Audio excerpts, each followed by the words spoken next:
Bonsoir à tous et à toutes, bienvenue sur la chaîne Le 11 de la chaîne qui parle de foot simple, efficace.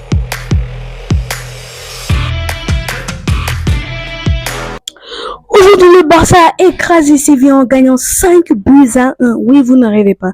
Le Barça qui continue les top performances. Encore une fois, le Barça qui gagne par un gros score après Young Boys. Encore le Barça qui gagne. Aujourd'hui, le Barça qui était à son haut niveau. Le Barça qui gagne 5-1 face à Séville. Séville qui n'est pas un petit d'Espagne quand même. Séville, c'est les plus grands vainqueurs de la Ligue Europa. Ils ont gagné le plus nombre de fois. Et là, le Barça qui vient les écraser 5-1 comme ça. C'est pas petit. Et je vous rappelle, la prochaine rencontre du Barça, c'est pas petit, hein, c'est le Bayern.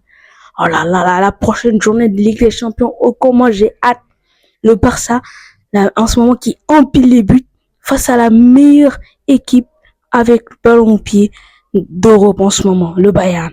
Le Bayern de compagnie qui fait des ravages en ce moment, qui sont hyper en forme, les gars. Alors on va partir directement sur le débrief de ce match. Alors, le Barça qui a ouvert le score avec Lewandowski sur penalty. Et là, les gars, j'étais pas d'accord sur ce penalty.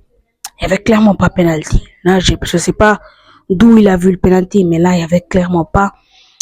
Peut-être le contact avec le bras, mais à part ça, on l'a juste poussé, mais je pense pas que ça méritait un penalty. Mais à part ça, Lewandowski l'a transformé. Ensuite, il y a eu le but de Pedri. Un beau but de Pedri quand même. Très beau but. Ensuite, Lewandowski a doublé la mise. Aujourd'hui, Lamine Yamal, c'était pas le meilleur joueur du match, hein, parce qu'il est quand même sorti. Il a pas marqué, même s'il a été bon, comme d'habitude, étincelant. Et là, le Barça, en ce moment, qui est premier de la Liga, hein, on s'en rend pas compte, mais le Barça peut gagner la Liga en n'importe quel instant. Tout le monde pense que le Real va revenir, mais ils ont un gros écart. Le Barça a 27 points, le Real est à 24 points. Ils sont pas aussi égalité de points que ça, hein, qu'on pense. Le Barça est bien devant. L'Atlético qui est quand même troisième à 20 points, mais là, je pense. Et là, le Barça a écrasé cette équipe de Séville. La possession, ils ont carrément dominé la possession. Les tirs, les passes. Cette équipe de Séville n'a quasiment pas existé durant ce match. À part leur seul but de ce match. Moi, j'ai pas vu cette équipe de Séville. Peut-être en première mi-temps, ils ont quand même un tout petit peu bien joué. Mais en deuxième, on les a pas du tout vus. Et là, aujourd'hui, ils ont joué sans Ter Stegen quand même, les gars. Ils ont gagné 5-1, mais sans Ter Stegen. Les amis Barça de cette année, j'ai peur de... Je sais vraiment pas, mais le Barça de cette année fait quand même peur. Avec ses Lamine Yamal, Rafinha, Lewandowski, le Barça se réveille petit à petit. Ils peuvent être des grands s'ils continuent comme ça. Hansi Flick est en train de transformer ce Barça.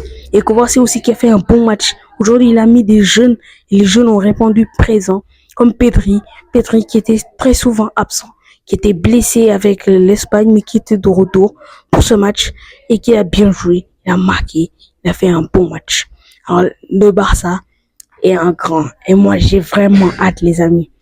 Cette équipe de compagnie et cette équipe d'Hansi Flick, ils vont se retrouver. C'est pas comme d'habitude, les Barça, Bayern, où tu terminais avec un 8-2, des phases de groupe, les matchs où déjà tu savais que c'est Bayern qui va gagner, mais non. Là, ce sera un match serré. Le Barça qui te met plein de buts et le Bayern qui a le meilleur jeu d'Europe. Alors les amis, n'hésitez pas à liker, à vous abonner. Tous les jours, je vous donne des actualités foot. Abonnez-vous.